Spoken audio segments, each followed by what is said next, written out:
मंडळी, तुम्हाला सरकारी योजनांमधून मिळणारं अनुदान अचानकपणे येणं बंद झालं आहे का? तर मग हा व्हिडिओ खास तुमच्यासाठी आहे, कारण आम्ही या व्हिडिओमध्ये सांगणार आहोत अशा काही गोष्टी ज्या तुम्ही दुरुस्त करून घेतल्यात तर तुम्हाला वेगवेगळ्या सरकारी योजनांमधून मिळणारं अनुदान पुन्हा सुरू होऊ शकतं। तर व्हिडिओ व्यवस्थित बघा आणि त्यात सांगितलेल्या गोष्टी नक्की करून बघा। मंडळी, तुम्हाला जर राज्य सरकार किंवा केंद्र सरकारतर्फे चालवल्या जाणाऱ्या वेगवेगळ्या योजनांमधून, उदाहरणार्थ PM किसान योजना, नमो शेतकरी महासन्मान निधी, संजय गांधी निराधार योजना, तसंच सध्या सुरू असलेली मुख्यमंत्री लाडकी बहीण योजना या आणि अशा इतर योजनांमधून अनुदान किंवा शिष्यवृत्ती मिळत असेल आणि ते येणं अचानक बंद झालं असेल तर त्याची काही महत्त्वाची कारणं आम्हाला सापडली। त्यातलं पहिलं कारण आहे आधार अपडेट नसणे। मंडळी, हे कारण बहुसंख्य लाभार्थींच्या बाबतीत दिसून आलं आहे।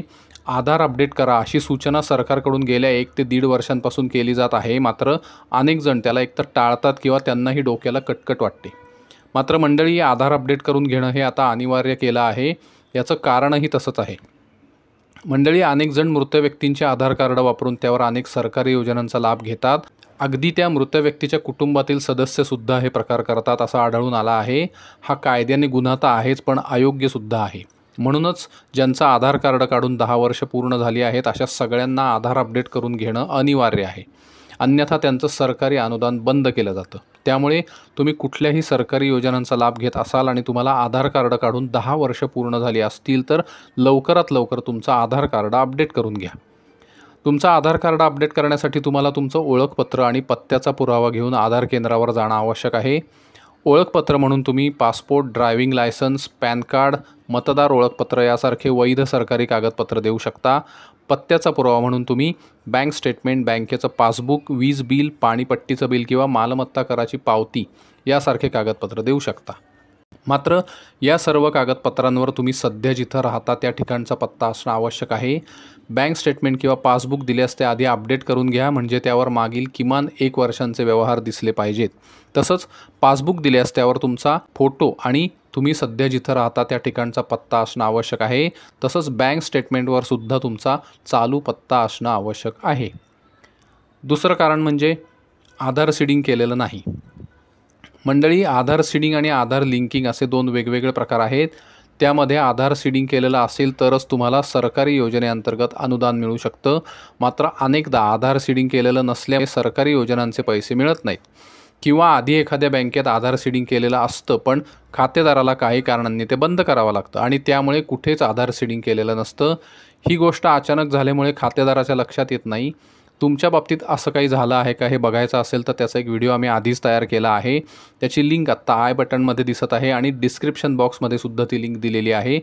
तो व्हिडिओ बघून तुम्ही आधार सीडिंग आहे का आणि नसेल तर ते कसं करायचं हे शिकू शकता। तिसरं कारण म्हणजे आधारशी जोडलेला मोबाईल क्रमांक आणि बँकेमध्ये दिलेला मोबाईल क्रमांक वेगवेगळे असतात। या कारणामुळे सुद्धा पैसे न मिळणाऱ्या लाभार्थींची संख्या बरीच होती। तर कृपया तुमच्या बाबतीत असं काही झालं आहे का हे एकदा नक्की तपासून बघा। याचं कारण असं की आधार कार्ड काढताना आपण वेगळा मोबाईल क्रमांक दिलेला असू शकतो आणि बँक खातं चालू करताना वेगळा मोबाईल नंबर दिलेला असू शकतो, कारण हल्ली अनेक जणांकडे एकापेक्षा जास्त मोबाईल नंबर असतात। त्यामुळे कृपया तुमच्या बाबतीत असं काही झालं आहे का हे नक्की बघा आणि योग्य तो बदल करून घ्या।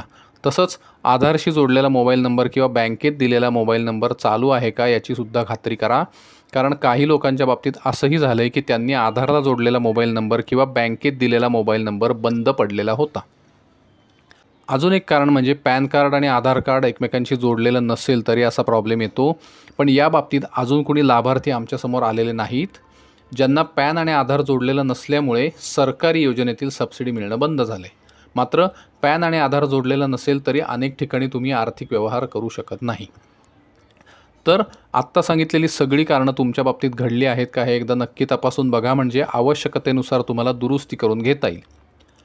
तर मंडळी, आज इथंच थांबूया। आजचा व्हिडिओ तुम्हाला आवडल्यास जास्तीत जास्त लाईक आणि शेअर करा, म्हणजे ज्यांना त्याची माहिती हवी आहे ती त्यांच्यापर्यंत पोहोचेल। तसंच चॅनेल सबस्क्राईब केला नसेल तर नक्की सबस्क्राईब करा, बेल आयकॉन प्रेस करा आणि ऑल नोटिफिकेशन हा पर्याय निवडा। धन्यवाद।